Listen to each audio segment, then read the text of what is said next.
જય સ્વામિનારાયણ. વાંદરાને મેથી પાક. અયોધ્યામાં વાંદરાઓ ખૂબ જ.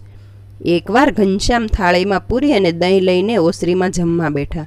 તેવામાં એક તોફાની વાંદરો છલાંગ મારતો આવ્યો. ઘનશ્યામના હાથમાંથી પૂરી ખૂંચવીને કૂદતો કૂદતો આંબલીની ડાળે જઈને બેઠો.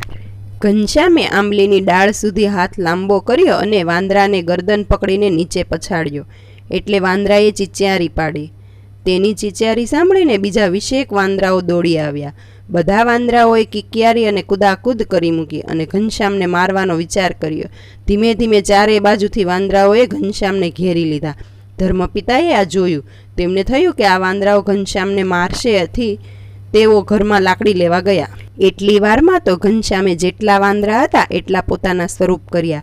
દરેક વાંદરાની પાછળ ઘનશ્યામનું એક એક સ્વરૂપ તેમને પકડવા દોડ્યું.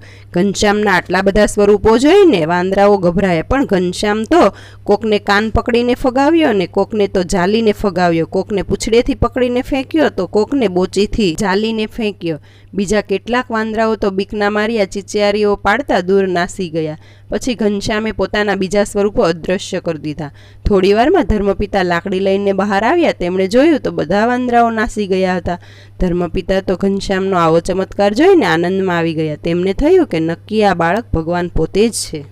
આવી રીતે ઘનશ્યામ અયોધ્યામાં અનેક પ્રકારની માનુષી તથા દિવ્ય લીલાઓ કરવા લાગ્યા. આ અરસામાં ભક્તિ માતાને ત્રીજા પુત્રનો જન્મ થયો. તેનું નામ ઈચ્છારામ રાખવામાં આવ્યું.